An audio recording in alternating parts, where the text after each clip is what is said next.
Thank you so much all of you. सब लोग को मेरा बहुत सारा धन्यवाद, बहुत बहुत ढेर सारा धन्यवाद, बहुत सारा आशीर्वाद, बहुत सारा प्यार, सब कुछ, है ना। हम सारी वी नारी शक्ति को मेरा प्रणाम। इधर जितने भी लोग कनेक्टेड हैं सभी लोगों को मेरा बहुत सारा नमस्कार, बहुत सारा प्रणाम। और आज का दिन बहुत शुभ है और बहुत सारी चीजों पे आज हम लोग डिस्कस करने वाले हैं। समय स्टार्ट हो चुका है, 7:05 हो चुके हैं, ठीक है। और जितना जितना आप लेट होते चले जाएंगे, यहाँ से सेशन हम लोग चालू करने जा रहे हैं, क्योंकि समय हमारे पास में उतना ही लिमिटेड है। हमारे लिए आज एक एक मिनट कीमती है। आपके लिए कितना है आई डोंट नो, है ना, क्योंकि अभी तक जो लोग कनेक्ट नहीं हुए और जो होते चले जा रहे हैं धीरे धीरे, तो इससे समझ में आता है कि वो लोग कितने सिंसियर हैं अपने आप के लिए, अपनी लाइफ के लिए, और क्या चाहते हैं। तो मिलने वाला भी उनको वैसा ही है।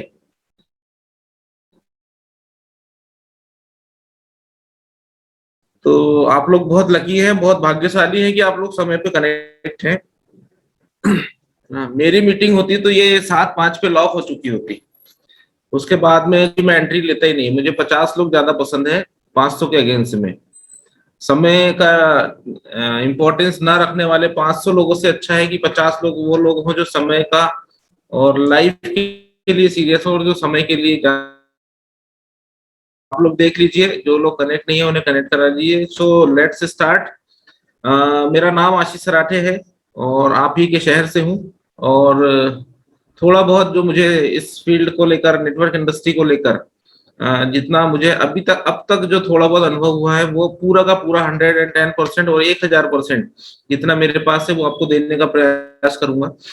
सपनों को जिए, अपने सपनों को पूरा करें, इन्हीं शुभकामनाओं के साथ आज के हम सेशन की शुरुआत करते हैं। और शुरुआत करने के साथ साथ जो बिजनेस के जो बेसिक्स हैं, जो बेसिक्स से मीन्स की बिजनेस की जो बारीकियां हैं और जिन चीजों को हम लोग यूज करके, जिन ट्रिक्स को हम लोग इस्तेमाल करके, जिन तरीकों को हम इस्तेमाल करके अपने बिजनेस को, अपने टर्नओवर को हम लोग बढ़ा सकते हैं, तो आज उस पर हम लोग चर्चा करने जा रहे हैं। 4R में जो हमारे 4R होते हैं, जैसे कि कहा जाता है ना कि गाड़ी के 4 पहिए में कौन सा पहिया इंपॉर्टेंट है, ये कहना बहुत मुश्किल है, क्योंकि चारों पहिए अपनी जगह बहुत इंपॉर्टेंट रोल प्ले करते हैं। तो उन सब चीजों में, जस्ट वेट, यस, उन सब चीजों में यदि हम अपने बिजनेस की बात करें तो हमारे बिजनेस में भी जो 4R होते हैं, उस 4R में जो सबसे इंपॉर्टेंट R है, वो ये कहना मुश्किल है कि कौन सा है, लेकिन चारों अपनी जगह बहुत बड़ा इंपॉर्टेंट रोल प्ले करते हैं। और इसमें जो एक चीज यदि आप कर जाते हैं तो, और एक चीज में यदि आपने अपनी मास्टरी कर ली, तो बाकी की सारी चीजें अपने आप ऑटो मोड में होना शुरू हो जाती है। और वो होती है रिटेल में मास्टरी। रिटेल में यदि आपने मास्टरी कर ली तो अमीर और कामयाब बनना चाहते हैं। इस ब्रह्मांड में कोई अमीर और कामयाब नहीं बना है, उसके लिए बेचना ही पड़ता है। आप किसी डॉक्टर के यहाँ जाते हैं और जाने के बाद आप उसे फीस देते हैं, वो आपका ट्रीटमेंट करता है, तो वो अपनी सेवाएं आपको देता है, बदले में पैसे लेता है। तो जहां भी आप कुछ भी करते हैं और बदले में पैसे दिए जाते हैं या एक्सचेंज होता है, मतलब वहां पे व्यापार शुरू हो जाता है और वहां बेचना शुरू हो जाता है। यदि आप शिक्षक हैं और बच्चों को पढ़ा रहे हैं, तो आप सेवा नहीं कर रहे हैं, उसके बदले में आप सैलरी ले रहे हैं। तो मतलब कहीं ना कहीं आपने अपने ज्ञान को भी आपके देने के बदले में यदि पैसा लिया है, तो क्या किया है, आपने बेचा ही है। तो फिर बगैर बेचे इस ब्रह्मांड में अमीर और कामयाब नहीं बना जा सकता। और जब ये बात एकदम सच है कि अमीर और कामयाब बगैर बेचे नहीं बना सकता, तो हमें मास्टरी करनी पड़ेगी बेचने में, हमें सेल्स पर। क्योंकि हम लोग सेल्स के बिजनेस में हैं बट सेल्समैन नहीं है, तो हमें मास्टरी करनी पड़ेगी सेल्स में। तो उस मास्टरी को करने के लिए, हाँ, बहुत सारे लोग हैं ऐसे जिनको ऐसा लगता है कि हमको पैसों से कोई प्यार नहीं है और हम तो सेवा करते हैं और हम लोग समाज सेवा करते हैं। तो माय डियर फ्रेंड, मैं ये बिल्कुल कहना चाहूंगा कि हो सकता है वो बुरा लगे, लेकिन सेवा इस दुनिया के अंदर शायद कोई नहीं करता। कुछ चुनिंदा लोगों के अलावा सेवा इस दुनिया के अंदर कोई नहीं करता, क्योंकि जब तक खुद का भला ना हो आप दूसरों का भला नहीं कर सकते, ठीक है। तो कोई मुझे ऐसा बोल दे कि मैं ड्यूटी करता हूं तो मुझे बाकी पैसों से कोई मतलब नहीं है, तो मैं उनसे बोलता हूँ कि भैया हमें पैसे की जरूरत है, तुम्हारी सैलरी हमें दे दो। तुम्हें क्या करना पड़ रहा है फिर? जब यही करना है तो सैलरी हमें दे दो ना, फिर क्यों इतनी दूर आके नौकरी कर रहे हो, है ना? जब तुम्हें अपनी सेवा ही करनी है तो आपको मास्टरी सेल्स पर करनी पड़ेगी। आने वाला 1 घंटा हम लोग साथ में हैं, अब तो 1 घंटा भी नहीं बचा, 50 मिनट हम लोग साथ में हैं।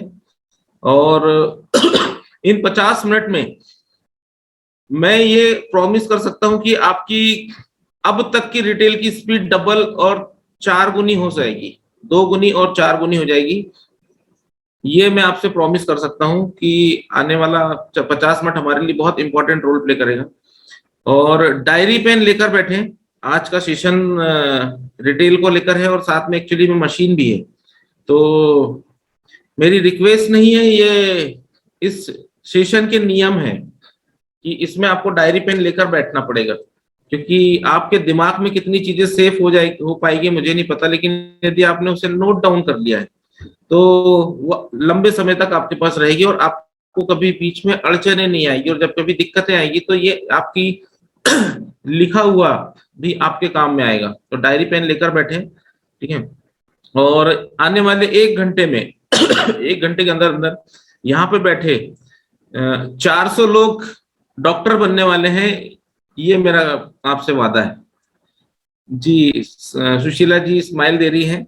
जी बिल्कुल कह रहा हूँ, मैं डेफिनेटली कह रहा हूँ कि राजू खरपूसे जी भी स्माइल दे रहे हैं। तो दिलीप जी बिल्कुल आने वाले 1 घंटे में आप डॉक्टर बनने वाले हैं।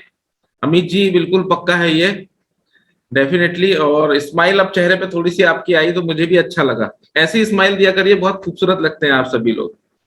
ये रजनी हुई के उधर से हंस रही है मैम, ऐसे दे दिया करिए स्माइल तो अच्छा लगता है। सो रिटेल में मास्टरी करने का जो हमारे पास में सबसे इंपॉर्टेंट टूल है वो हमारे पास में मशीन है, जो जिससे हम लोग बॉडी एनालाइजर मशीन कहते हैं। ये हमारा सबसे एक बहुत अहम टूल है जो हमारे पास में। अब इस टूल के बारे में सबसे पहले तो आप ये समझ लीजिए कि ये टूल है क्या, ये मशीन है क्या, और इसे यूज कैसे करते हैं, और किस तरीके से हम सामने वाले पेशेंट्स को ट्रीट कर पाते हैं या उसे हम देख पाते हैं, ये हमें समझना बहुत ज्यादा जरूरी है। राइट, तो सबसे पहले तो ये समझ लीजिए कि ये मशीन है क्या। ये body analyser, quantum body analyser machine है इसे, और ये इंडिया में नहीं बनती, ये बाहर से आती है। कुछ मशीन अलग अलग कंट्रीज से हमारे यहाँ आती है। तो ये मशीन क्वांटम एनालाइजर मशीन है, ये मैग्नेटिक रेस पर काम करती है। जब आप इस मशीन को लेकर बैठते हैं तो ये आपकी बॉडी को स्कैन करती है, और ये रॉड जो आप देख रहे हैं, ये वाली रॉड जो देख रहे हैं, इसमें से मैग्नेटिक रेज निकलती है। और ये मैग्नेटिक रेज आपके हथेली पर जो पॉइंट्स बने होते हैं, हमारे बॉडी के पूरे पॉइंट्स हमारी हथेलियों पर होते हैं, उनको स्कैन करती है। और स्कैन करने के बाद में एक डाटा हमारे बीच पहुंचाती है, और ये बताती है कि हमारे अंदर किन चीजों का इनबैलेंस हो रहा है, कौन कौन सी चीजों में इनबैलेंस हो रहा है, ये बताने का प्रयास करती है। ठीक है। एक्यूरेसी की यदि मैं बात करूं तो 70% इसकी एक्यूरेसी होती है। 60 to 70% हम लोग एक्यूरेसी लेके चलते हैं। बहुत सारे केसेस में 80% से भी ज्यादा हमें एक्यूरेसी मिली है। ठीक है, लेकिन मशीन तो मशीन है।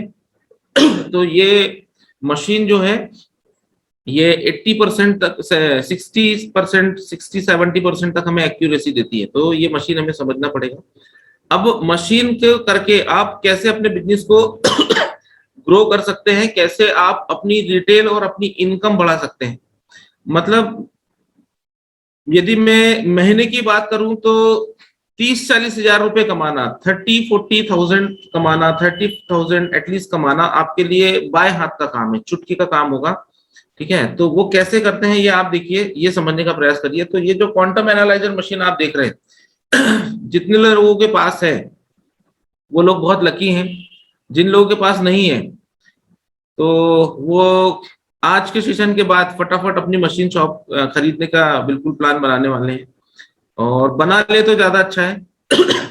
इस मशीन को यूज करने के लिए आपको पता है कि इसे मशीन कैसे यूज करना होता है। एक मशीन होती है आपके लिए, उसके लिए एक लैपटॉप की आपको जरूरत पड़ती है, और उस लैपटॉप में आप एक पेन ड्राइव होती है मशीन के साथ आई, वो आप कनेक्ट करते हैं, मशीन को ऑपरेट करते हैं, और फिर आप सामने वाले का को बैठाकर चेकअप करना शुरू करते हैं। तो इसमें दो चीजें होना बहुत इंपॉर्टेंट है।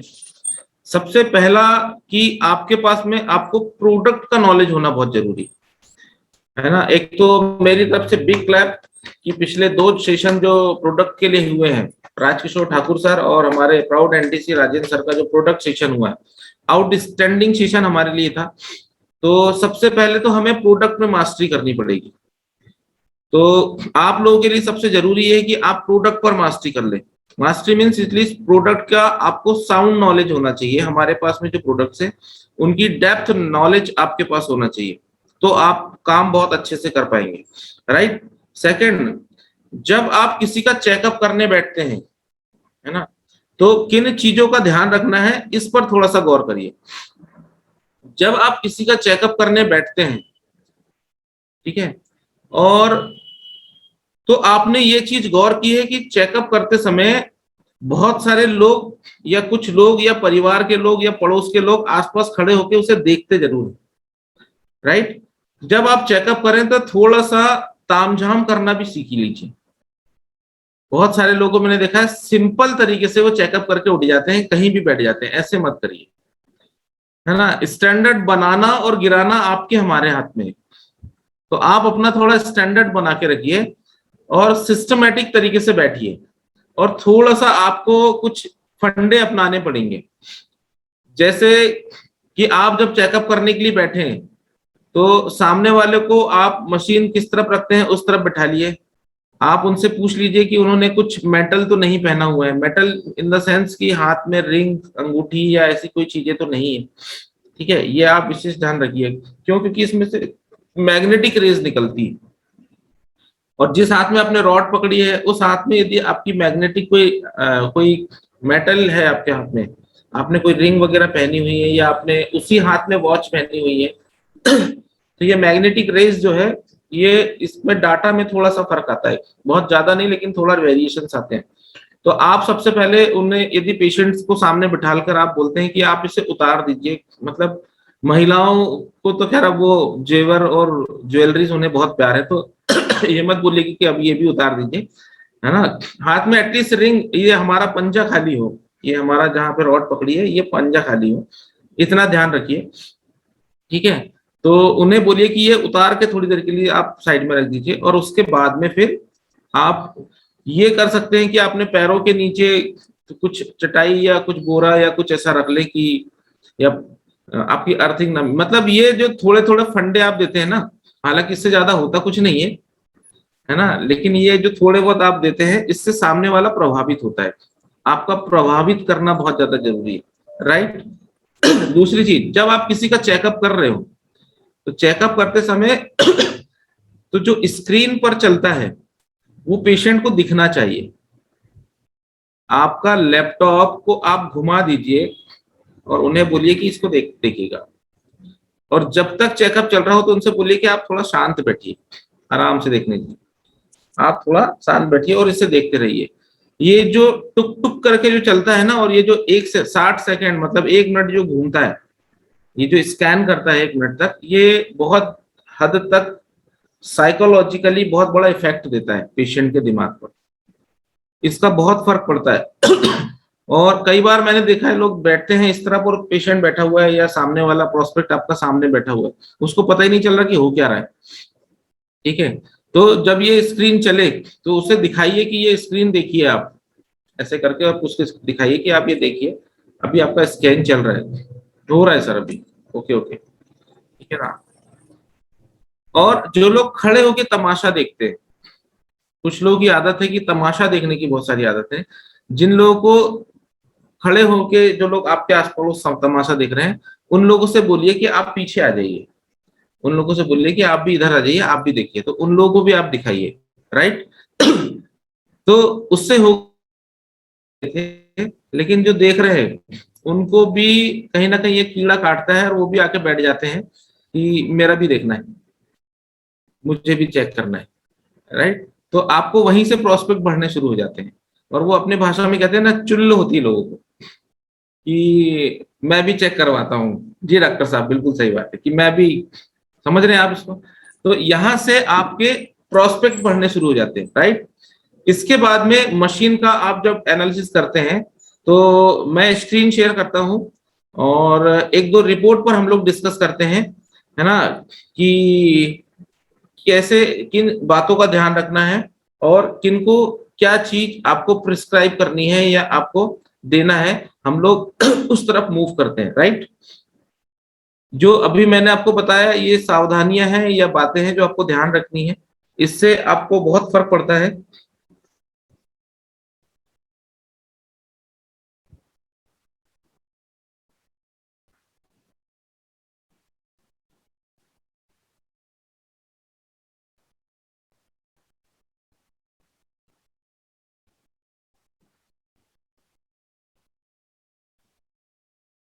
यस,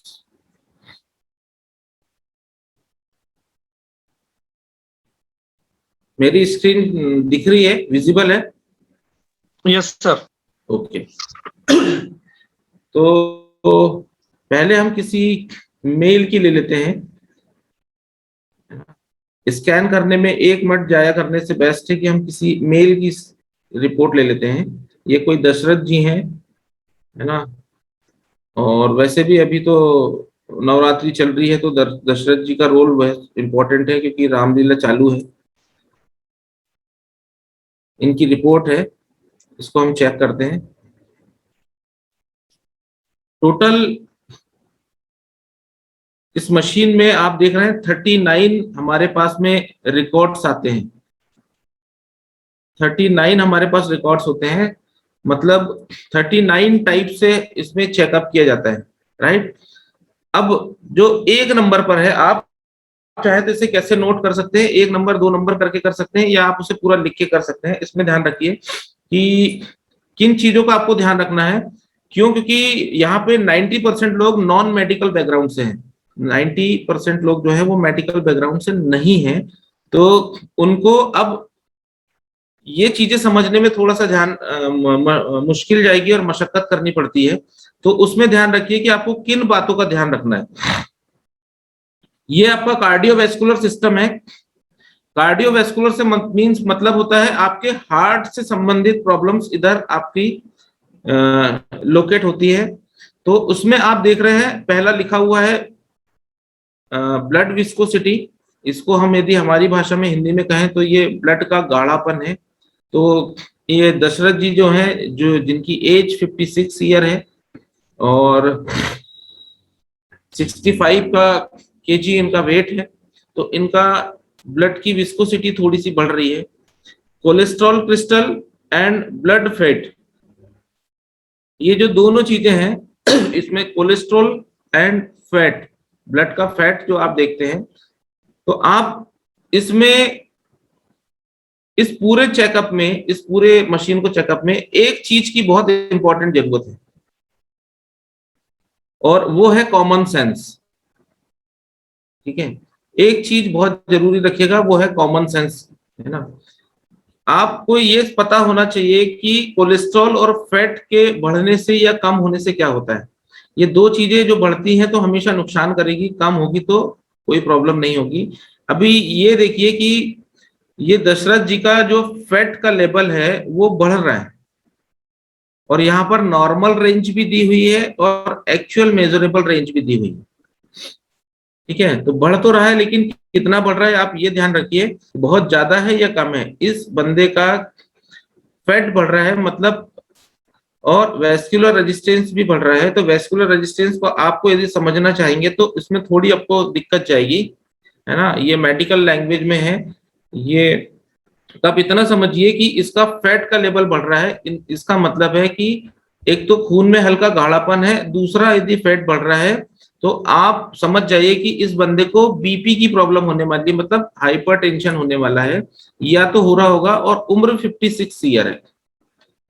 ठीक है, मैंने कॉमन सेंस की बात क्यों करी, क्योंकि यदि यही रिपोर्ट किसी 26 साल के बच्चे की निकलती तो आप उसको बोलते कि तुम्हारा बीपी बढ़ रहा है, तो 26 साल में बीपी बढ़ने के चांसेस नहीं होते हैं। अब चूंकि ये बंदा वैसे ही 56 साल का हो चुका है, तो एक चीज तो पक्का है कि इसका बीपी बढ़ सकता है और बढ़ा होगा। तो आप इनसे पूछिए कि आप बीपी की दवाई खाते हैं क्या, तो यदि वो खाता होगा तो बिल्कुल बता देगा कि हाँ सर खाते हैं। और यदि वो बोल रहा है कि नहीं अभी तो चेक कराया था, नॉर्मल है, कोई दिक्कत नहीं, बढ़िया, तो उनको बता दीजिए कि भाई साहब आपको बीपी की प्रॉब्लम हो सकती है, जो मशीन के हिसाब से आपकी बॉडी में फैट इंक्रीज हो रहा है और थोड़ा सा आपकी विस्कोसिटी बढ़ रही, मतलब खून में गाढ़ापन थोड़ा सा बढ़ते चला जा रहा है। इसका इन फ्यूचर आगे चल के आपको बीपी की प्रॉब्लम हो सकती है, तो थोड़ा सा ध्यान रखिए अपनी सेहत का और फैट को कंट्रोल करना शुरू करिए। ब्लड फैट आपके अंदर बढ़ रहा है, या फिर कुछ लोगों का कोलेस्ट्रॉल बढ़ रहा होगा। कोलेस्ट्रॉल एक जगह आपको आगे और मिलेगा, हम लोग देखते हैं, ठीक है। तो यहां से आप समझिए। तो और यदि उन्होंने बोला कि हम बीपी की दवाई खाते हैं, तो फिर आपने फिर उसको पकड़ लिया। दवाई हमेशा वहां पे लगाइए जहां पे दर्द हो रहा है, पूरे शरीर में मलहम पोतने से कुछ नहीं होगा, ठीक है। जहां पेन हो रहा है वहां पे पेन किलर लगाइए, रिजल्ट्स बहुत अच्छे आएंगे। तो अभी उन्होंने बोला कि हाँ मैं बीपी की दवाई खाता हूं, तो बिल्कुल खाइए। आपको कुछ और चीजों की जरूरत पड़ेगी, यहां से आपको ये चीज कंट्रोल हो जाएगी। आपका फैट बढ़ रहा है और आपको बीपी की प्रॉब्लम है, राइट। यहां से आप बढ़े तो ये आपका कार्डियोवास्कुलर हो गया। नेक्स्ट आ गए, ये हमारा गैस्ट्रोइंटेस्टाइनल फंक्शन है। गैस्ट्रोइंटेस्टाइनल को यदि हम हिंदी में बात करें तो ये हमारा पाचन तंत्र है, ठीक है। पाचन तंत्र में 90, जब ये आप ये रिपोर्ट खोलेंगे तो 90% में ये डाटा आपको कम होता हुआ ही नजर आएगा। बहुत कम रेशियो में ये बढ़ता है, हमेशा पाचन तंत्र कम ही होता है। मतलब इन चीजों की कमी होती है तो आपको डाइजेशन की प्रॉब्लम होती है। इनका गैस आप देख रहे हैं, गैस्ट्रिक पेरिस्टाल्टिक फंक्शन कोफिशिएंट कम हो रहा है। मतलब एक हमारी जो अंदर की जो परत होती है, हमारे जो आहार नाल के अंदर की, या हमारे जो पाचन तंत्र के अंदर की जो परत होती है, उसके अंदर एक मूवमेंट होता है, ठीक है। उसे पेरिस्टाल्टिक मूवमेंट बोलते हैं। ये मूवमेंट मीन्स कैसा होता है कि हमारे अंदर की जो लेयर होती है, जो हमारे पाचन तंत्र के अंदर की जो अंदर की लेयर होती है, उसके अंदर कुछ इस तरह से मूव होता है, और वो मूव होने के कारण वहां पे खाना पचता है।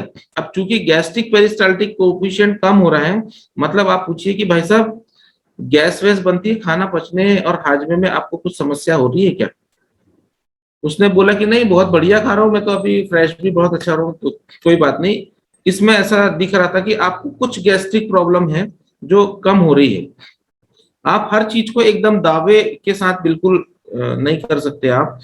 इसमें लग रहा है मुझे, और यदि उसको प्रॉब्लम है वाकई, फिर आपने दूसरी चीज उसकी फिर पकड़ ली कि हाँ उसको डाइजेशन में प्रॉब्लम हो रही है, राइट। यहां से आप आगे बढ़े। थर्ड आपके पास में लीवर है। यहाँ आप बिल्कुल खुल के बोल सकते हैं भाई साहब आपका लीवर कमजोर हो रहा है। बोले मुझे तो ऐसा कुछ फील नहीं हो रहा है, लेकिन इस रिपोर्ट के अकॉर्डिंग आपका लीवर वीक है। ये आपके सामने देखिए लीवर लिखा हुआ है ना। प्रोटीन मेटाबॉलिज्म कम हो रहा है, बाइल सिक्रीशंस कम हो रहे हैं। बाइल सिक्रीशन कम होने से नुकसान नहीं होता है, लेकिन इनको कहीं ना कहीं यदि ये डिस्टर्ब दिख रहा है आपको, तो आप बता सकते हैं कि आपको लीवर की प्रॉब्लम है भाई साहब। दूसरी चीज, लीवर की प्रॉब्लम को आइडेंटिफाई करने के बहुत सारे तरीके हैं। जैसे आप सामने वाले से पूछ सकते हैं कि आपको खाना पचने में, क्योंकि उसने यदि पहले ही बोल दिया है डाइजेशन गैस्ट्रोइंटेस्टाइनल के समय कि हाँ वाकई डाइजेशन की प्रॉब्लम हो रही है, तो ऑब्वियसली आपका लीवर फंक्शन भी डिस्टर्ब दिखाएगा। तो आपको एक चीज समझ में आ गई कि पाचन करने में, खाने को पचाने में आपको प्रॉब्लम हो रही है, गैस बन रही है, ठीक है, प्रॉपर आप डाइट नहीं ले पा रहे हैं। दूसरी चीज, लिवर फंक्शन टेस्ट करने का सबसे अच्छा तरीका, आप उनसे पूछिए कि भाई साहब दोपहर में या दिन में, मतलब फर्स्ट जो हम पहली बार यूरिन जाते हैं सुबह, तो वो येलोइश होती है, वो हो सकती है ना, क्योंकि रात भर का कॉन्सेंट्रेटेड रहता है, तो वो सुबह आपकी हो सकती है। लेकिन दिन में भी यदि आपके यूरिन का कलर व्हाइट ना होकर येलोइश आ रहा है, तो आप 100% समझ लीजिए कि आपको लिवर टॉनिक लेना पड़ेगा। आपको लिवर फंक्शंस आपका कहीं ना कहीं डिस्टर्ब हो रहा है। ये आपके और अपने फैमिली के लिए भी है और अपने घर के लिए भी याद रखिएगा। यदि यूरिन में आपको येलोइश आ रहा है दिन में भी नॉर्मल में, तो आपको लिवर फंक्शन है। तो उससे आप ये चीज पूछ सकते हैं कि आपको यूरिन में येलोइश तो नहीं होती है ना। तो यहाँ से आप लिवर फंक्शन है, तो लिवर फंक्शन के लिए आपको क्या देना है आपको पता है। हमारे पास में लिवोगेन है, और किसको क्या देना है यहाँ से आप लिखते चले जाइए कि इसको लिवर की प्रॉब्लम है। पहला आपने लिख लिया, इसको बीपी की प्रॉब्लम है, डाइजेशन की प्रॉब्लम है, प्लस लिवर की प्रॉब्लम है, या आपने अपनी डायरी में नोट करते चले गए कहाँ कहाँ आपको लग रही है। अब उसमें क्या देना है उसके बाद हम डिसाइड करेंगे कि किनको क्या क्या चीज देनी है, राइट। गॉल ब्लैडर पर बहुत ज्यादा दिमाग लगाने की जरूरत नहीं है, क्योंकि इसमें जो दिए हुए हैं ये सिक्रीटेड हार्मोन्स है जो बॉडी के अंदर निकलते हैं। इस बंदे के जो है दशरथ जी जो है इनके एकदम परफेक्ट है, आप देखिए, है ना। ग्लोब्यूलिन एकदम बढ़िया है, bilirubin, alkaline phosphate, total bile, bilirubin, ये सारी चीजें ना, ये जो हम लोग पीलिया की जो जांच कराते हैं जॉइंटिस में, उसमें यही सारी चीजें निकाली जाती है। बिलीरुबिन, बाइल, एएलपी, ना एसजीओटी, एसजीपीटी, ये सारी चीजें हम टेस्ट करते हैं कब, जब जॉइंटिस देखना होता है। मतलब यदि लीवर फंक्शन गड़बड़ है तो आपको उसको और अच्छे से पुख्ता हो जाएगा यदि इनका बाइल बढ़ा हुआ है और बिलीरुबिन बढ़ा हुआ है। बिलीरुबिन का लेवल ये लिखा हुआ है, टोटल बिलीरुबिन यदि ये बढ़ा हुआ है और इधर बिलीरुबिन नीचे लिखा हुआ है ये ये बढ़ा हुआ है, या बाइल सिक्रीशंस बढ़े हुए हैं, ठीक है, बाइल, है ना, तो आप समझ जाइए कि इसको वाकई लिवर टॉनिक की बहुत ज्यादा जरूरत है। अभी इनका परफेक्ट है। नेक्स्ट पैनक्रियाटिक फंक्शंस पे है, इसमें इंसुलिन बढ़ा हुआ है इन भैया का, आप देख रहे हैं यहाँ पे लिखा हुआ है इंसुलिन बढ़ा हुआ है, इससे ज्यादा कोई प्रॉब्लम नहीं होगी अभी, ठीक है, आप आगे निकलिए। ये ध्यान रखने वाला जो फंक्शन है जिसमें किडनी फंक्शन है, पहला आपने हार्ट देख लिया, दूसरा आपने लीवर देख लिया, तीसरा आप किडनी पर आ जाइए सीधे, छठवें नंबर पर किडनी का फंक्शन है, जो आप किडनी के फंक्शन पर आ जाइए। यहां पर आप देखिए जो चारों चीजें हैं इसमें से आप ये देखिए किडनी के फंक्शन में पिछले चीजों में चीजें कम हो रही थी, लीवर फंक्शन में चीजें कम हो रही थी, किडनी से यहाँ से बढ़ना शुरू हो जाएगी। यूरिनोग्लोबिन बढ़ा हुआ है, प्रोटीन यूरिया बढ़ा हुआ है, ठीक है, और यूरिक एसिड थोड़ा बढ़ा हुआ है, नाइट्रोजन थोड़ा सा बढ़ा है ना, ब्लड यूरिया नाइट्रोजन इंडेक्स जो है BUN ये बढ़ा हुआ है। अब ये BUN और प्रोटीन यूरिया बढ़े होने के कारण आप पेशेंट से पूछेंगे तो आप उनसे ये पूछिए कि आपको यूरिन करते समय बर्निंग होती है क्या, मतलब पेशाब में जलन होती है क्या, जिसको यूरिन मिक्चुरेशन भी कहते हैं, या आप अपनी भाषा में बोले तो आपको यूरिन करते समय जलन होती है क्या, बर्निंग सेंसेशन होता है क्या। और इस कंडीशन में पेशेंट 110% ये बोलेगा कि हाँ सब कभी कभार होती है, तो आपका ये बढ़ा हुआ है सर, इसलिए आपको ये प्रॉब्लम हो रही है, नीचे के दो चीज बढ़ने से ये प्रॉब्लम हो रही है, राइट। ऊपर आप देख रहे हैं यूरिक एसिड ये बढ़ता है, तो ये आजकल कॉमन डिजीज हो चुकी है लोगों के बीच में कि जब यूरिक एसिड बढ़ता है तो जॉइंट पेन जरूर होता है, ठीक है। जब ये यूरिक एसिड इंक्रीज होकर यहाँ पर आ जाएगा येलो रीजन में या रेड में, तो आप ये मान लीजिए कि सामने वाले को जॉइंट्स पेन जरूर होंगे, बॉडी में जॉइंट्स पेन जरूर होंगे, क्योंकि यूरिक एसिड जब बॉडी में बढ़ता है तो वो जॉइंट्स पर जाके जमा हो जाता है, ठीक है, और जॉइंट पर जब यूरिक एसिड जमा होता है तो वहां से इन्फ्लामेशन होना शुरू हो जाती है, मतलब दर्द और सूजन आना शुरू होती है। तो यूरिक एसिड का बढ़ना यहाँ पे आपके लिए नुकसानदायक है। कई कंडीशंस में जब मशीन से आपने चेक किया और सामने वाले ने फिर भी बोला कि नहीं सर, यूरिक एसिड बढ़ने के बाद भी बोला कि नहीं सर मुझे कोई दर्द तकलीफ नहीं है, बिल्कुल फ्रेश बढ़िया लग रहा है, अच्छा लग रहा है, मुझे कोई तकलीफ नहीं हो रही है ना, तो फिर आप उसको ये बता सकते हैं कि भाई साहब कोई बात नहीं, अभी बहुत अच्छे हैं आप, इसको कंट्रोल कर लीजिए, आगे चल के आपको ये प्रॉब्लम होने वाली क्योंकि यूरिक एसिड आपका बढ़ रहा है। तो आप उसको ये भी आगाह कर देते हैं कि आपको ये तकलीफ होने वाली है, इसके लिए आप प्लीज अलर्ट रहिए। जो सामने वाला एक्सेप्ट कर रहा है कि मुझे हाँ वाकई ये प्रॉब्लम हो रही है, तो उसके लिए आपके पास में प्रोडक्ट्स हैं। नहीं हो रही है, वो एकदम फिट लग रहा है, तो उनको बता दीजिए कि आगे चल के आपको ये हो सकती है। दूसरी चीज, यूरिक एसिड बढ़ने का एक और सिम्टम आपके पास में है जो आप पेशेंट से पूछ सकते हैं, है ना, वो ये है कि जिनका यूरिक एसिड बढ़ा हुआ होता है बहुत सारे केसेस में उनको कॉन्स्टिपेशन की प्रॉब्लम होती है, मतलब कब्जियत की प्रॉब्लम होती है, वो सुबह फ्रेश नहीं हो पाते प्रॉपर तरीके से, ठीक है, क्योंकि जब आपको कॉन्स्टिपेशन होता है तो कॉन्स्टिपेशन होने के कारण भी आपकी बॉडी का यूरिक एसिड बढ़ता है, और यूरिक एसिड बढ़ा है तो कॉन्स्टिपेशन हो सकता है, तो कब्जियत की प्रॉब्लम हो सकती है, वो प्रॉपरली फ्रेश नहीं हो पाते, सुबह आने के बाद गाना गाते हैं जुदा होके भी तो मुझ में कहीं बाकी है, राइट।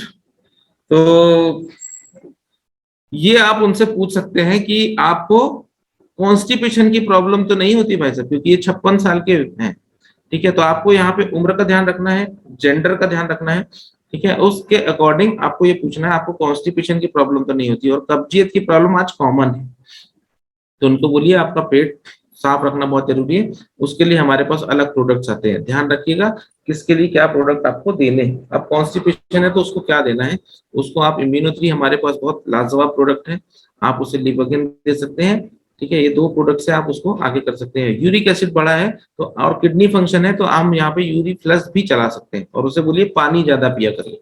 आप कुछ चीजों में तो सलाह भी दीजिए, हर पेशेंट को हर चीज देने की जरूरत नहीं है, आप उन्हें सलाह भी दे सकते हैं। लंग्स फंक्शन पर आ जाइए, ठीक है। आप जितने भी चेक करेंगे उसमें आपको वाइटल कैपेसिटी और टोटल लंग कैपेसिटी आपको सबको कब की कमी मिलेगी। ये आज के एटमॉस्फेयर में ऐसा हो चुका है कि हम सब लोगों की लंग्स कैपेसिटी और वाइटल कैपेसिटी दोनों कम हो चुकी है। मतलब जितनी मैक्सिमम एयर हमारे लंग्स के अंदर भरती है उसे हम वाइटल कैपेसिटी कहते हैं, और टोटल लंग कैपेसिटी होती है जब हम इनहेल करते हैं, मतलब जब हम श्वास अंदर खींचते हैं तो लंग्स के अंदर जो हवा भरती है उसे ये नापा जाता है, तो ये कम हो रही है। इस प्रकार के इंसान से, है ना, आप ये पूछ लीजिए कि आप जल्दी थक जाते हैं क्या, आपकी श्वास भरती है क्या।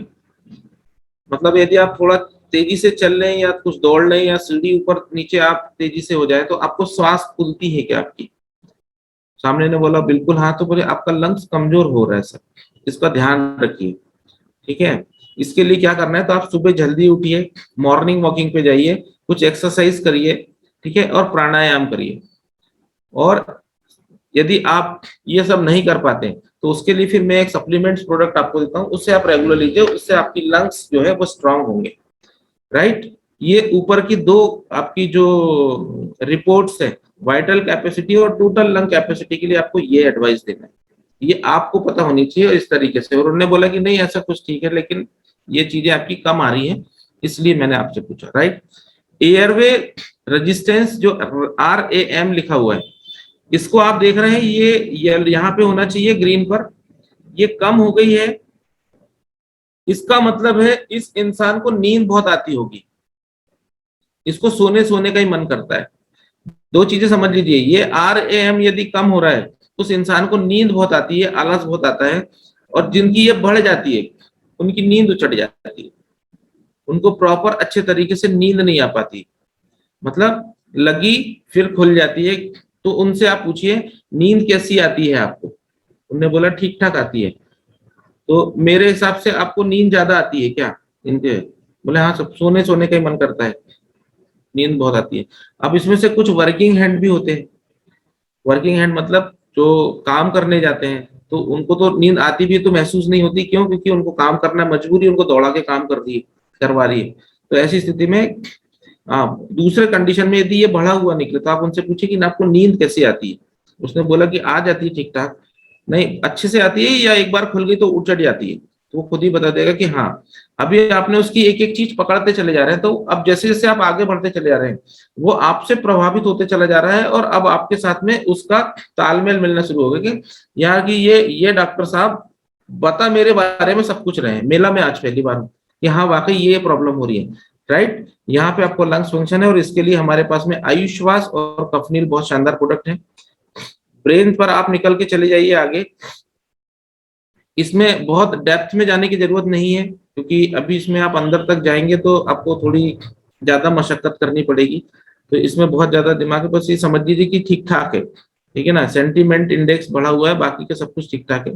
बस एक चीज जो है, ये जो सेकंड पॉइंट आपके लिए देख रहे हैं, सेरिब्रल आर्टरियोस्क्लेरोसिस जो करके दिख रहा है आपको ये दूसरे नंबर पे, यदि ये किसी का बहुत ज्यादा बढ़ा हुआ दिखता है तो उससे आप पूछिए सर में दर्द ज्यादा होता है कि कभी कभार चक्कर वक्कर कभी टाइप का ऐसा महसूस होता है क्या, तो उसको बोलिए यदि भाई साहब करा सकते हैं, ये सलाह है आपके तरफ से फ्री वाली एडवाइस कि भाई साहब यदि आप करा सकते हैं तो एक बार CT स्कैन करा लीजिएगा। क्योंकि मेरे साथ में एक दो पेशेंट के साथ में ऐसा हो चुका है जिनका मैंने सेरिब्रल आर्टरियोस्क्लेरोसिस बढ़ा हुआ दिखाया था, है ना, उनके ब्रेन में क्लॉटिंग्स बन रही थी, ठीक है। और एक पेशेंट उसमें आगे चल के उसको एक बार BP बढ़ा और उसके बाद में उसको स्ट्रोक हो गया, तब मुझे लगा कि यार ये मशीन सही बताती है। मैंने बोला भी था कि आप करा सकते हैं एक बार तो CT स्कैन करा लीजिए, यदि वो समय रहते करा लेते तो ये प्रॉब्लम उन्हें नहीं आती, ठीक है। तो ये हमारी तरफ से सलाह है कि यदि आप करा सकते हैं तो किसी को दिखा लीजिएगा सर।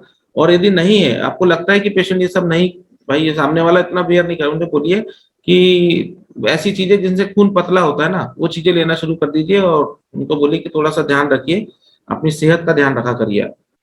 राइट, आगे बढ़ जाइए बोन डिजीज पर, थोड़ा सा और आगे निकलते हैं। बोन मिनरल, ये सारा बोन का सेगमेंट है। ये देखिए 56 साल के जवान हैं, ये एकदम परफेक्ट है। इनकी ऑस्टियोक्लास्ट कोफिशिएंट बढ़िया है, कैल्शियम लॉस इनमें बिल्कुल नहीं हो रहा है ना। बोन हाइपरप्लेसिया थोड़ा सा बढ़ा हुआ है। ऑस्टियोपोरोसिस मतलब हड्डियों का झड़ना, कमजोर होना, ये भी बहुत अच्छा है। बोन मिनरल डेंसिटी जो है ये भी बहुत अच्छी है इनकी। तो ओवरऑल इनका हड्डियों का मामला बहुत बढ़िया है ना। मजबूत हड्डी के इंसान है ये, बहुत अच्छे हैं। यदि ये चीजें आपको ऑस्टियोपोरोसिस बढ़ा हुआ दिखता है तो मतलब समझ जाइए कि इनको हड्डियों की कमजोरियां हो रही। तो इनसे बोलिए कि कैल्शियम लेना शुरू करें, ठीक है, कैल्शियम लेना शुरू करें, थोड़ा खान पान में सुधार बदले, ठीक है। यहाँ से आप आगे बढ़िए तो बोन से आप हो गए। रूमेटाइड बोन डिजीज कार्ड है ये। रूमेटाइड मतलब जोड़ों जॉइंट्स का जो होता है ना, क्या ना चाहिए वो वात वाला जो प्रॉब्लम था, रूमेटॉइड जो होता है वो, उसको लेकर ये है। तो इस मामले में भी ये बहुत अच्छे हैं। राइट, यहाँ पर भी ऑस्टियोपोरोसिस कोफिशिएंट देखिए आप लिखा हुआ है, ऑस्टियोपोरोसिस कोफिशिएंट यहाँ भी लिखा हुआ है, रूमेटिज्म कोफिशिएंट भी लिखा हुआ है। यदि रूमेटिज्म बढ़ रहा है तो मतलब उसको अर्थराइटिस की प्रॉब्लम होने वाली है, या हो चुकी होगी, या वो खुद ही बोल देगा हाँ सब ये प्रॉब्लम है। ऑस्टियोपोरोसिस का मतलब होता है आपकी हड्डियां एक एज के बाद, आपके शरीर में जब कैल्शियम की कमी पड़ती है तो आपका शरीर आपकी हड्डियों से कैल्शियम लेना शुरू कर देता है, और वो हड्डियां धीरे धीरे अपने आप में कमजोर होना शुरू होती है। उसको हम ऑस्टियोपोरोसिस कहते हैं। और पिछली रिपोर्ट में आप बैक जाएंगे, इसमें भी देखिए डिग्री ऑफ ऑस्टियोपोरोसिस लिखा हुआ है। इन दोनों को एक बार आगे पीछे करके, ठीक है, मैच करके देख लीजिए दोनों में क्या फर्क आता है। राइट, यदि दोनों परफेक्ट हैं तो बहुत बढ़िया है। ब्लड शुगर पे आप आए गए, इनका बहुत अच्छा है, ये आप आराम से देख सकते हैं, ब्लड शुगर कम है जाता है। फिजिकल मेंटल क्वालिटीज में आपको दिमाग लगाने की जरूरत नहीं है। ह्यूमन टॉक्सिन्स पर आपको ज्यादा देखने की जरूरत नहीं है, ठीक है। इसमें आगे आगे बढ़ जाइए, ट्रेस एलिमेंट पर आ जाइए। आप ट्रेस एलिमेंट पर आ जाइए, ये है हम रिपोर्ट नंबर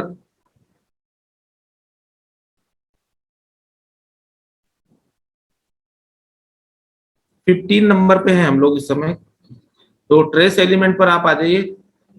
राइट, यहाँ पर सब कुछ आपके सामने है, यहाँ पे कुछ भी दिमाग लगाने की जरूरत नहीं है, सब कुछ लिखा हुआ है कि इस बंदे के अंदर किन किन चीजों की कमी है। कैल्शियम थोड़ा सा कम है, आयरन की कमी हो रही है, जिंक की कमी हो रही है, पोटेशियम की कमी हो रही है, निकेल की कमी हो रही है। इन चीजों के जनरली हम लोग दो तीन चीजें देखते हैं, आयरन कैल्शियम पर ही हम लोग बात करते हैं। आयरन कैल्शियम तो कम नहीं हो रहा है, बाकी की चीजें तो आप सोच समझ भी नहीं पाएंगे, बहुत आगे की चीजें हैं। तो आप देख लीजिए इस बंदे को आयरन की कमी हो रही है, आप उनको बताइए कि भाई साहब आपके शरीर में आयरन की कमी है, आप पालक वगैरह अच्छा खाया करिए, हरी सब्जियां खाइए, और एक ले सकते हैं तो आयरन टॉनिक ले लीजिए। राइट, यहां से आप इनको आगे बढ़िए 15। नेक्स्ट हमारा है हैवी मेटल्स। हैवी मेटल्स आपको 90% केसेस में बढ़ा हुआ मिलेगा, ठीक है। इसके कोई सिम्टम्स नहीं निकल के आते, ठीक है, लेकिन ये हमारे यहाँ की पानी की गड़बड़ी के कारण हैवी मेटल्स बढ़ रहे। पानी जो हमारे यहाँ का उसमें प्रॉब्लम्स है, इसलिए हैवी मेटल्स आपको बढ़े हुए नजर आ रहे हैं। तो उनसे बोलिए कि पानी साफ वाला पिया करिए और अच्छा वाला यूज कीजिए, फिल्टर यूज कर सकते हैं। एंडोक्राइन ग्लैंड पर आप आ गए। अभी ये मेल की रिपोर्ट है, दशरथ जी हैं, इनकी मेल की रिपोर्ट है। तो मेल के हार्मोन्स है, यहाँ पे अभी हम एक फीमेल की रिपोर्ट भी चेक करेंगे, तो उनमें आपको फीमेल के और हार्मोन्स नजर आएंगे, ठीक है।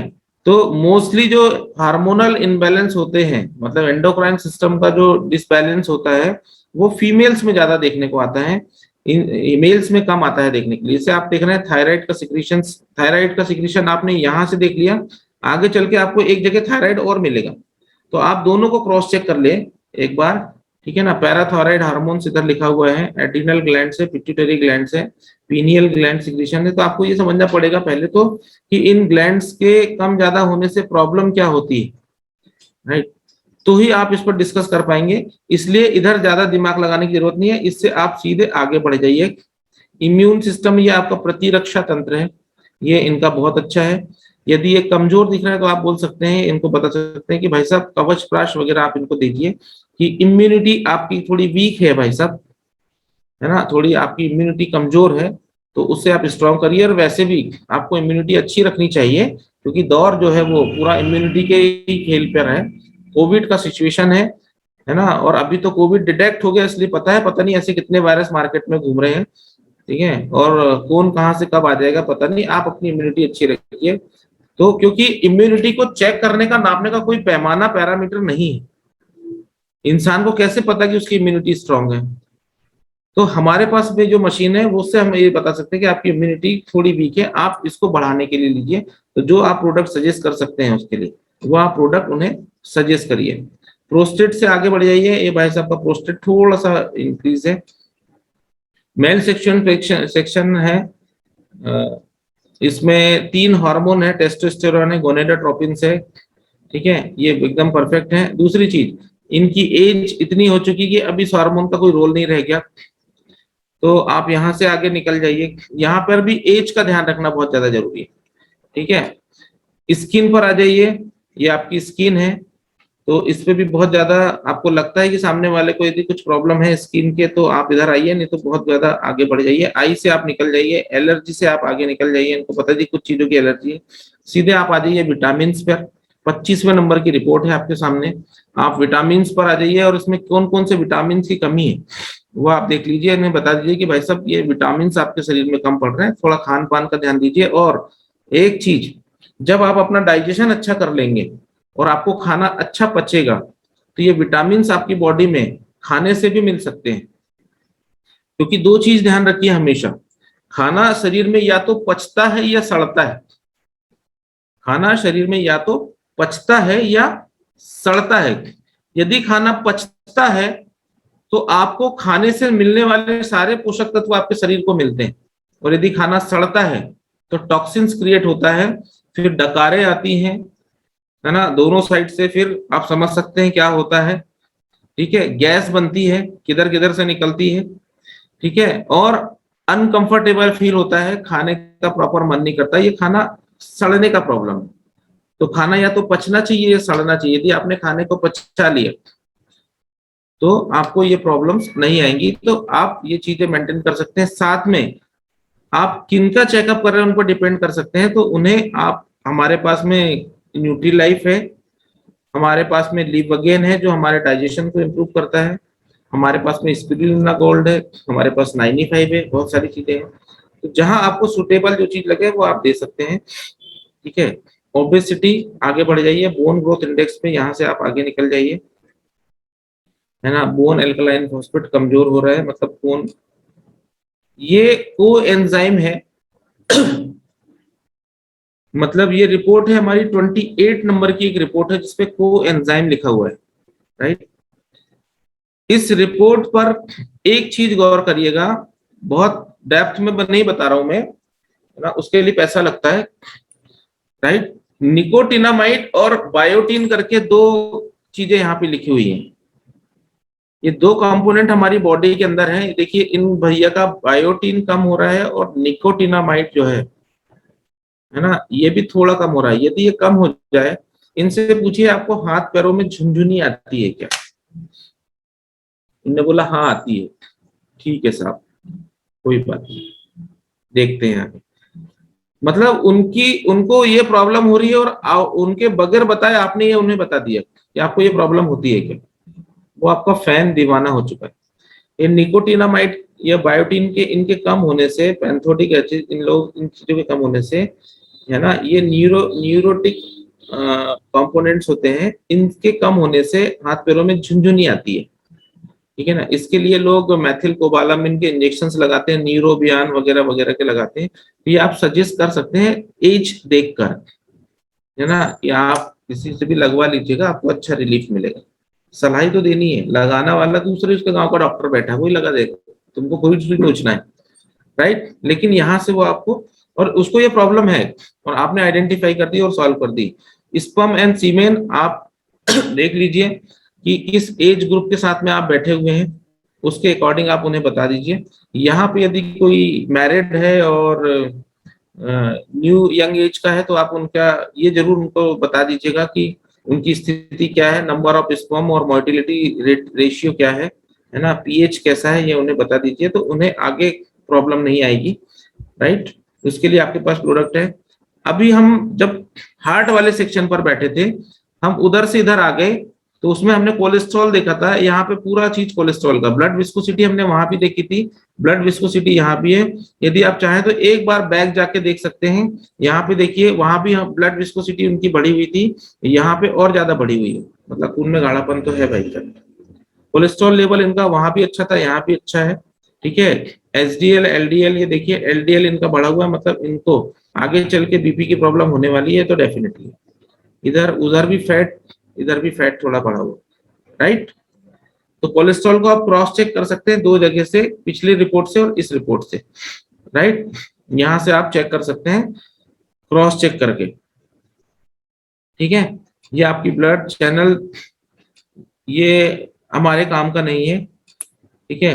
पल्स, हार्ट एंड ब्रेन से आप थोड़ा सा बाहर निकलिए, ठीक है ना, इसको समझने में आपको समय लगेगा। यहाँ पे आ जाइए आप कोलेजन ऑफ एनालिसिस पे, ठीक है। यहाँ पे आपको सारे सिस्टम दिखा देते हैं। आपकी आंख कमजोर है भाई साहब, आपके दांत भी कमजोर हो गए तो 56 साल की उम्र में दांत भी कमजोर होंगे और आंख भी कमजोर होगी, तो डेफिनेटली होगी, ठीक है। इस हेयर एंड स्किन अच्छी है, एंडोक्राइन सिस्टम ठीक है, सर्कुलेटरी सिस्टम इनका हार्ट वाला बिल्कुल ठीक है, डाइजेस्टिव सिस्टम भी ठीक दिखा रहा है, इम्यून सिस्टम भी ठीक दिखा रहा है, मोशन सिस्टम थोड़ा कमजोर है, ठीक है। आप इसमें देख लीजिए कि कौन कौन से सिस्टम वीक हो रहे हैं, ठीक है। अभी ये रिप्रोडक्टिव सिस्टम इस उम्र में कोई जरूरत नहीं है। नर्वस सिस्टम जो मैंने आपको बायोटिन वाला बताया था वो उधर आ गए, स्केलेटन सिस्टम अटा हड्डियों का थोड़ा कमजोर है, ठीक है। तो यहाँ से आप ये पता चलता है कि किन किन चीजों की इनके अंदर कमियां हो रही है, तो वो आप उनको दे सकते हैं, राइट। यहाँ से आप आगे बढ़िए, लार्ज इंटेस्टाइन फंक्शन ठीक, थायराइड है इनको। अब आप थायराइड की रिपोर्ट पे आ गए, तो यदि इनको थायराइड आपको लगता है तो आप इनको एडवाइस दे सकते हैं कि आप एक बार जांच करा लीजिए, इसके हिसाब से बढ़ा हुआ दिख रहा है, वास्तविकता में क्या है वो कहा नहीं जा सकता, लेकिन जब भी आपको समय मिले एक बार करवा जरूर लीजिएगा। अभी आपने उसके दिमाग में ये डाल दिया तो एक बार वो करवा लीजिएगा, तो घूमते फिरते कभी करवा ले, या दोबारा आपकी मुलाकात हो तो आप उन्हें याद दिला सकते करवाया क्या आपने। एक बार थायराइड की जांच आप करवा लीजिएगा तो ज्यादा बेस्ट होगा, राइट। फैटी, यहाँ से आप बढ़िए, और ये हो गई हमारी मेल सेक्शन की रिपोर्ट। थोड़ा सा एक बार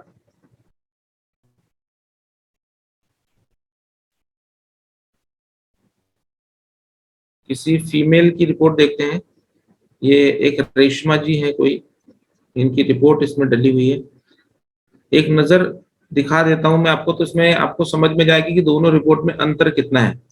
कार्डियोवैस्कुलर सिस्टम समझ में आया आपको, गैस्ट्रोइंटेस्टाइनल यानी पाचन तंत्र, liver function, gall bladder same है, पेनक्रियास सेम है, किडनी का आप बराबर देख सकते हैं, लंग्स फंक्शन देखिए इनका भी, उस अभी जो पिछली रिपोर्ट में आपने देखा लंग्स फंक्शन में इनके भी ये दोनों चीज वीक थी, इनकी भी है। मैंने बोला आपको 100% हर रिपोर्ट में आपको यही मिलेगा, ये आज के मौसम और एटमॉस्फेयर के कारण।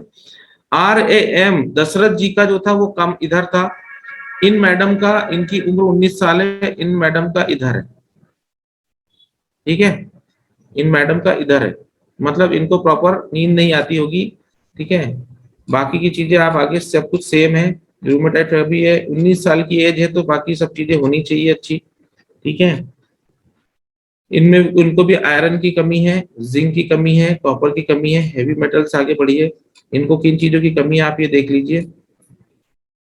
अब वहां पे, यहाँ पे आपका 20वें नंबर पे गायनेकोलॉजिकल आ गई है, मेल में गायनेकोलॉजिकल नहीं थी, यहाँ पे इनका फीमेल ऑर्गन कम हो रहा है, सिक्रेंस, गोनेडोट्रोपिन की सिक्रीशन कम हो रहा है, प्रोजेस्टेरोन का सिक्रीशन कम हो रहा है, ये हार्मोन्स का, ये 3 हार्मोन्स का सिक्रीशन का, प्रोलैक्टिन का हार्मोन का सिक्रीशन यदि कम होगा, इसके कम ज्यादा होने से मिल्क सिक्रीशन पर फर्क आता है, तो ये प्रेग्नेंट लेडी के लिए काम करता है, क्योंकि ये 19 साल की हैं इसलिए इनका प्रोलैक्टिन स्थायी है, और ये 3 हार्मोन इनके डिस्टर्ब है, मतलब आगे चल के आप देखेंगे तो इनको मेंसेस की प्रॉब्लम नजर आएगी, इनको मेंसेस की प्रॉब्लम समझ में आएगी। चल के आगे देखते हैं, ये हमेशा ध्यान रखिए।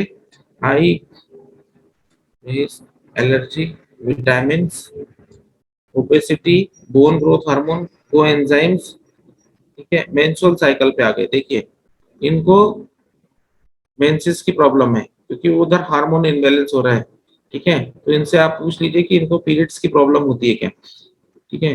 जब आप लॉग इन कर रहे हो, है ना, जब आप लॉग इन कर रहे हो, लॉग इन मीन्स जब आप यहां से लॉग इन कर रहे हो, जब आप किसी का नाम ऐड कर रहे हो तो मेल फीमेल देखकर डालिएगा।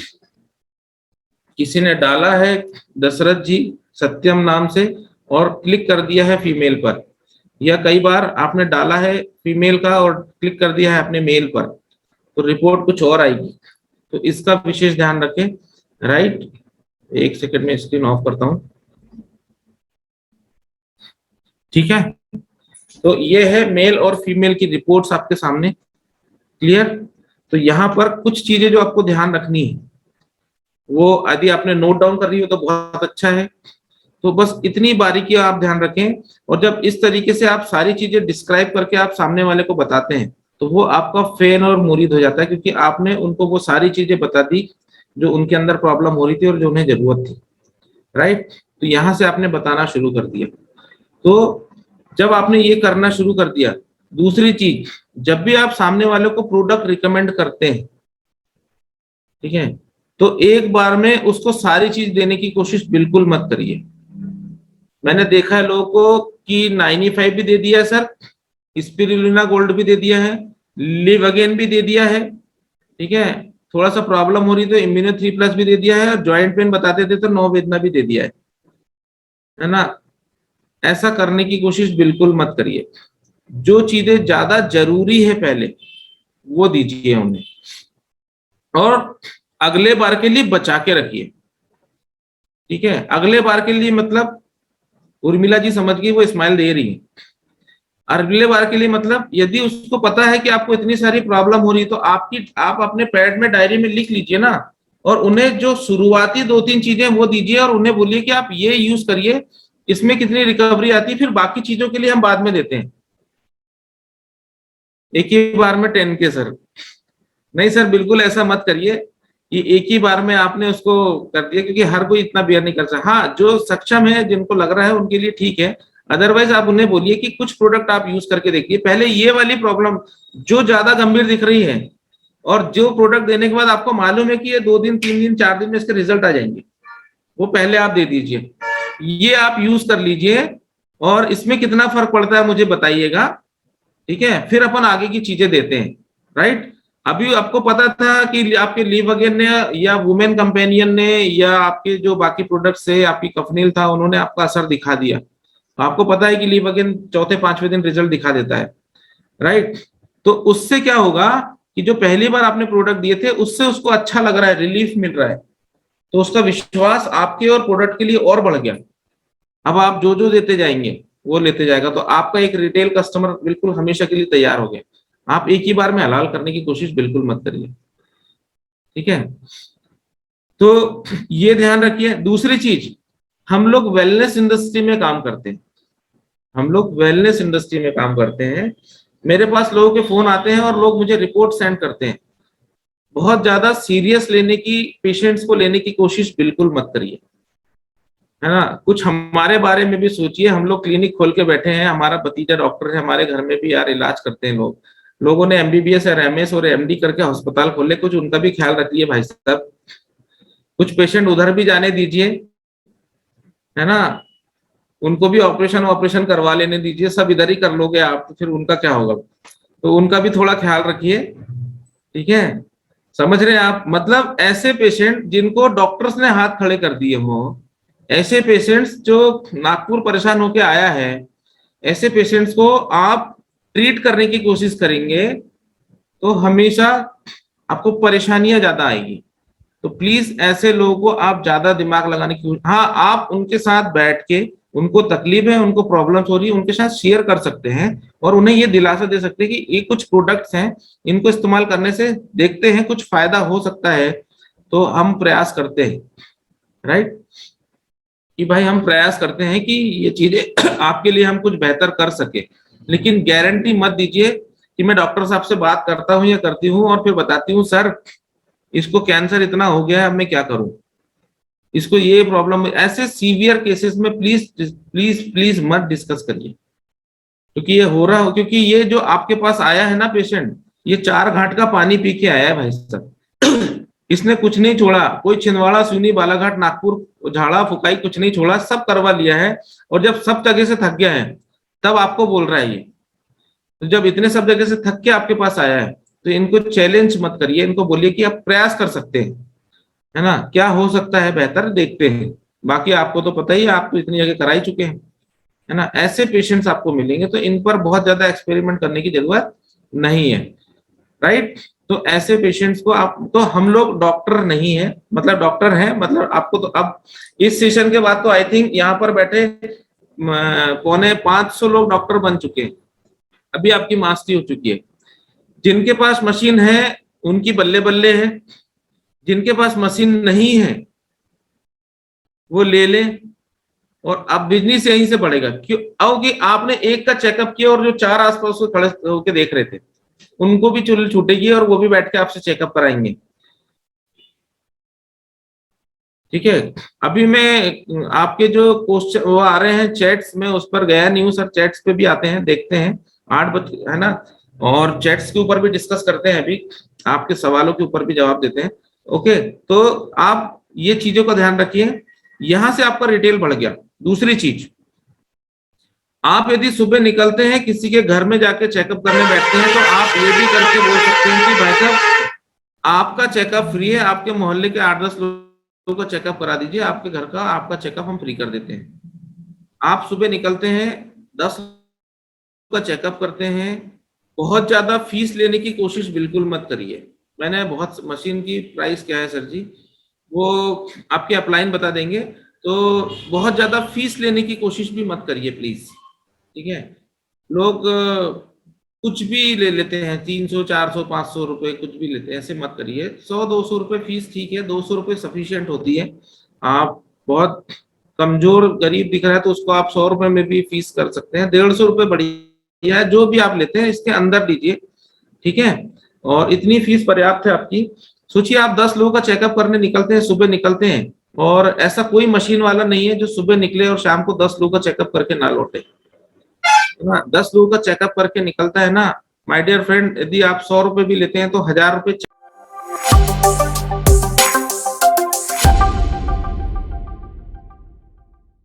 चेकअप की फीस आपके जेब में होती है, और 10 लोगों का चेकअप करते हैं और आपने छोटे छोटे 100 200 500 रुपए के भी प्रोडक्ट देते हैं, तो एटलीस्ट 2000 रुपए के आप प्रोडक्ट रिटेल कर देते हैं। 3000 रुपए का आपका काम हो गया, जिसमें 1000 रुपए आपके सूखे बचे। 2000 का प्रोडक्ट बेचने पे आपको 300-400 रुपए वो बचे, मतलब 1500 रुपए रोज कमाने वाला इंसान उन्हें 30 दिन काम करे तो कितना कमा सकता है आप समझ सकते हैं, ठीक है। 45,000 रुपए के इंसान हैं आप, और आप लोगों को और हमें या हमारे डिस्ट्रीब्यूटर को शिकायत होती है कि सर माय लाइफ स्टाइल के अंदर पैसा नहीं आता। माय लाइफ स्टाइल करने वाला इंसान खाली निकल जाए ना घर से तो उसको पैसों की कभी कमी होती ही नहीं है भैया, उसका जेब हमेशा भरा पूरा ही रहता है, राइट। हम अपनी अलाली अपनी कायरी के चक्कर में, और हमें ये लगता है कि एक लैपटॉप लेना है, एक मशीन लेनी है तो 20-30 हजार रुपए हमारा खर्च हो जाएगा। खर्च नहीं हो जाएगा। मैंने आपको बताया कि एक बार मशीन लैपटॉप आप यूज करके, ठीक है, मशीन आप 45,000 रुपए महीने का कमा सकते हैं। मैं कह रहा हूं आधा भी कमाया आपने तो 2 महीने में तो मशीन लैपटॉप सब फ्री है ना, तीसरे महीने से तो आपका जेब में आ रहा है पैसा, तो आपका ही फायदा हो रहा है कि नहीं हो रहा है। दूसरी चीज, जहां पे आपको प्लान करते नहीं आता है, यदि आपकी प्लान में मास्टरी नहीं है, आप प्लान बहुत अच्छे से नहीं कर पाते, मत करिए। आपके पास मशीन है, चेकअप है, मशीन चेकअप और प्रोडक्ट आपका प्लान कर देता है। अभी किसी का बिल बना 3000 रुपए का, किसी का बिल बना 2000 रुपए का या 3000 रुपए का, 2000 रुपए का बिल बना, उस इंसान को 2000 के प्रोडक्ट देने से अच्छा है कि आप उससे ये बोले कि भैया एक काम करिए, आपकी डिटेल मुझे दीजिए, मैं आपको इसकी कस्टमर आईडी देता हूं, और यही 2000 के प्रोडक्ट आपको 1600 रुपए में जाएंगे, 400 आपके और बच जाएंगे। उससे क्या हुआ है पता है आपको, एक डिस्ट्रीब्यूटर भी तैयार हो गया। हो गया? आपकी एक ज्वाइनिंग आ गई कि नहीं आ गई? आपने प्लान कहाँ किया उसको? ना आपने प्लान किया, ना आपने कुछ नहीं समझाया उसको, लेकिन ज्वाइनिंग आ गई कि नहीं आ गई? आपने 1,000 रुपए का किसी को प्रोडक्ट दिया और आपको लगता है यार ये बंदा अच्छा है, काम कर जाएगा, मत कमाओ उससे 200 रुपए रिटेल प्रॉफिट के। आपको लगता है ये बंदा बहुत काम का है, अच्छा है, और इस घर से अपन अच्छा धंधा ले सकते हैं, या इन लोगों को अपन आगे काम में ले सकते हैं, अरे मत कमाओ उससे रिटेल प्रॉफिट। उसको ये बोलो कि भैया ये जो आपको 800 1,000 रुपए का प्रोडक्ट हो रहा है ना, आप एक आपकी डिटेल दीजिए, मैं आपकी एक लॉगिन बना देता हूँ, तो यही 1,000 रुपए का प्रोडक्ट आपको 800 रुपए में आ जाएगा, मतलब जितने में आता है ना वहां से उतने में आपको आ जाएगा। आपके 2 पैसे बच जाएंगे, मैं तो पैसे बचाना चाहता हूँ। और वैसे भी महाराज, चेकअप करके तो 200 ले चुके हो, रिटेल प्रॉफिट छोड़ के भी कोई एहसान थोड़ी ना कर रहे हो, क्यों आसाराम जी? ठीक है ना? अब वो उस चक्कर में आपको एक डिस्ट्रीब्यूटर मिल गया कि नहीं मिल गया काम करने के लिए, प्रोडक्ट का रिजल्ट आया, काम हो गया। सुशीला जी, आप घर से निकले ना निकले, लेकिन आप चेकअप करा के हजारों ज्वाइनिंग उठा सकती हैं सिर्फ प्रोडक्ट देकर। आपकी एक बहुत बड़ी टीम खड़ी हो सकती है, और जिन जिन को रिजल्ट आएगा और वो खुद ही करवाते हैं दोबारा से। क्लियर? तो यहां से आपका रिटेल बढ़ गया, आपकी क्लोजिंग आ गई, मतलब 4 आर में से 2 आर आपके कम हो गए। राइट? आपके कितने डिस्ट्रीब्यूटर खड़े हो जाएंगे, और फिर इनको उठा के आप मीटिंग ट्रेनिंग प्रोग्राम में कनेक्ट करा दीजिए, आपका हो गया काम।